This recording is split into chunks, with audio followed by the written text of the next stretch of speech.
안녕하세요. 탁질 교수입니다. 최근 이단들의 특징들 중에 하나는요, 한국 이단들이 한류를 이용해서 세계로 진출하고 있고, 또 해외의 많은 이단들이 한국의 독특한 종교 시장을 노리고 한국으로 들어오고 있는 그런 특징을 보여주고 있습니다. 해외 이단들 중에 눈에 띄는 단체가 하나 있습니다. 중국에서 온 전능신교 동방번개로 알려진 단체입니다. 이 단체가 가시화되어진 것은 2014년 중국에서 일어난 한 사건 때문입니다. 백주 대낮에 행인이 빈번한 거리에 위치한 한 패스트푸드 매장에서 일어난 살인사건 때문이지요. 이 매장 안에 들어간 한 가족이 믿던 종교가 있습니다. 그것이 전능신교이지요.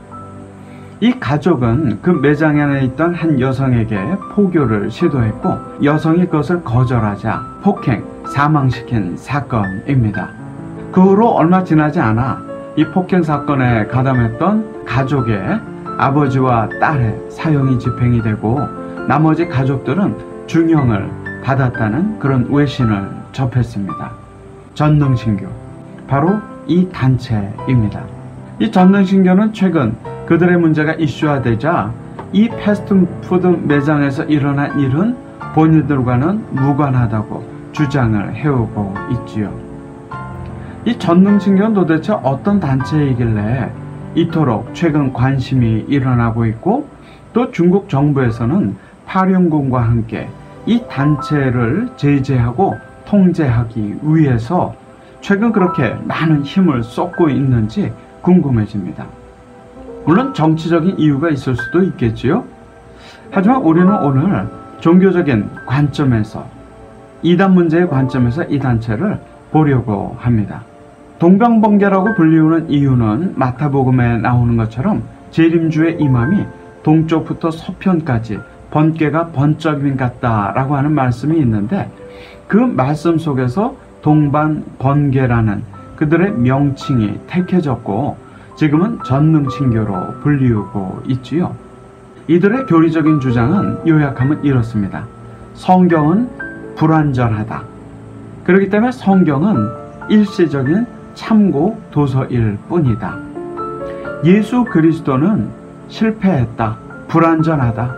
그래서 그 구속사역을 완성시키기 위해서 중국에 재림한 구세주가 있는데, 그이는 바로 여성이다.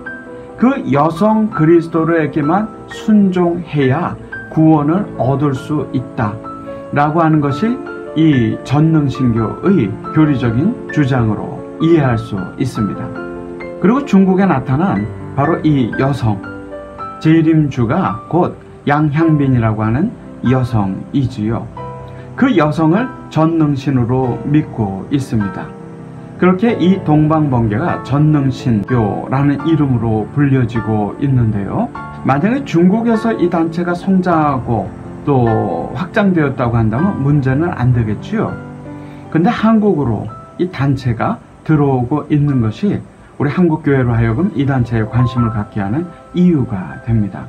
이 전능신교의 활동과 관련해 가지고 중국에서도 많은 관심을 학계에서 가지고 있고, 저도 그러한 문제로 인해 가지고 관련된 모임을 가진 적도 있었습니다.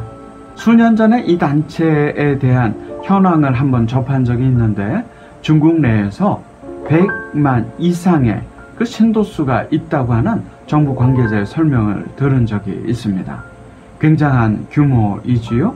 그렇게 많은 사람들이 한 젊은 여성, 양향빈이라는 여성을 재림 그리스도로 믿고 있다는 사실이 선뜻 받아들여지기 어렵습니다. 이러한 주장으로 인해 가지고, 또 활동으로 인해 가지고 중국 정부의 주요한 그런 어떤 관심을 받게 되었고, 그리고 탄압을 받게 되었다고 이 전능신교는 주장을 합니다. 결국 그들의 활동이 중국에서 여의치 않게 되자 이 단체의 지도자들은 미국으로 망명을 하기도 했습니다.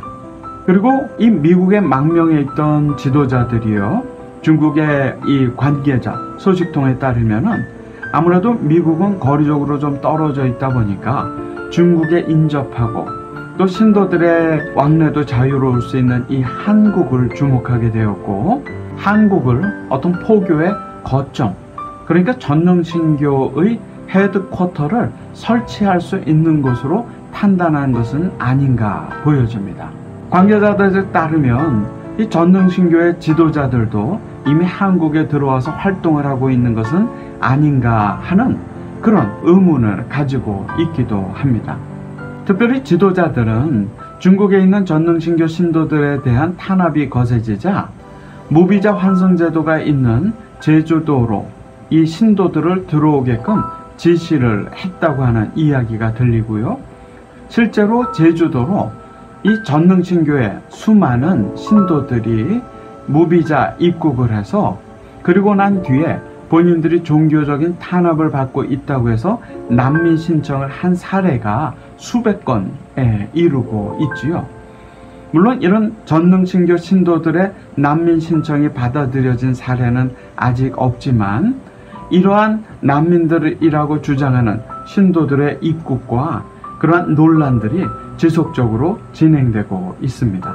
이렇게 들어온 많은 신도들이요, 한국에 자리를 잡은 것으로 보여집니다. 실제로 전능신교의 본부가 서울 고려동에 있습니다. 본부 건물이나 교회 건물이 있고, 그리고 얼마 전부터는 강원도 횡성이라든지 충북 음성, 괴산 이런 곳에 대규모 숙박시설을 매입하고 그곳을 신도들을 위한 공동, 집단, 거주시설로 활용을 하거나 수련시설로 활용을 해오고 있습니다. 그렇기 때문에 지역 기독교 연합회와 마찰을 빚고 있기도 하지요.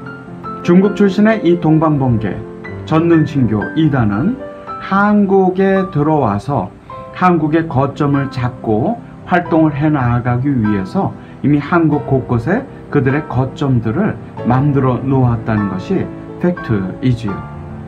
이렇게 한국을 찾아온 동방번개 전능신교 신도들을 찾기 위한 중국 내 가족들의 한국 방문도 이어지고 있고요. 청와대 앞이라든지 한국의 다양한 언론, 연구기관을 통해서 가족을 찾기 위한 그러한 노력들도 이어지고 있습니다. 양양빈, 즉 여자 재림 그리스도가 이 조직을 관리하고 있는 것으로 보여지지만 전능신교를 시작한 조유산이라는 중국 흑룡강성 하얼빈 인근의 아성 출신의 한 남성이 대제사장으로서 이 단체를 장악하고 있는 것으로 보여집니다. 그러고 보면 이 조유산이 여그리스도인 양양빈 자체도 통제하고 있는 것은 아닌지 그런 의구심을 갖게 합니다. 특별히 이 전능신교의 활동은요, 오히려 오프라인보다는 온라인 상에서, 유튜브 상에서의 활동이 더욱더 활발한 것으로 보여집니다.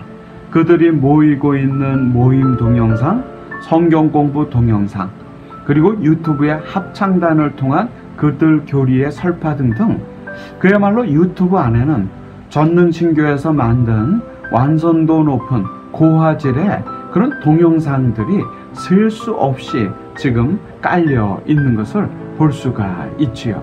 처음에는 전능신교가 한국을 그들의 포교 거점으로 삼기보다는 중국에 대항하는 어떤 헤드쿼터를 마련하기 위한 그런 장소로 바라봤는데요. 최근에는 그러한 노력의 일환인지 모르겠지만 전능신교 거점이 있는 곳 주변에서 전능신교의 봉사활동이 눈에 띄고 현대종교의 제보가 이루어지고 있습니다. 이렇게 양의 옷을 입는 이유가 무엇일까요?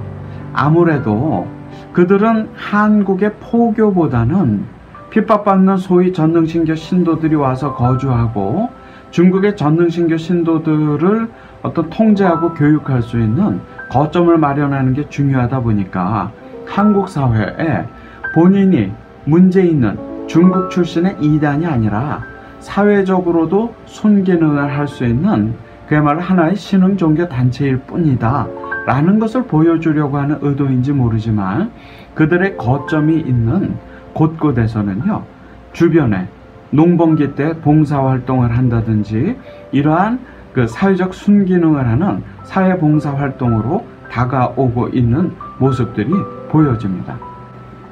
내가 일전에 중국을 통해서 받았던 이 전능신교의 포교 전략이 담긴 그런 책자를 한번 본 적이 있거든요.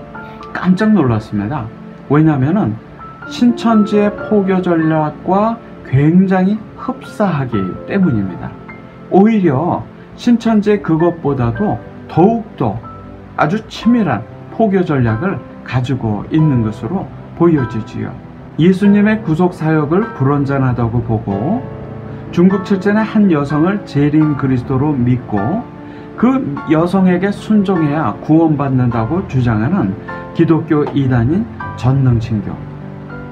중국 본토에서의 다양한 사회적 문제를 이야기하면서 이제 미국이나 각지로 흩어져서 망명 생활을 하면서 활동하면서 이제는 중국에서 가깝고 중국 신도들을 통제하고 교육할 수 있는 한국에 그들의 거점을 만들기 위해서 중심적으로 지속적으로 들어오고 있습니다.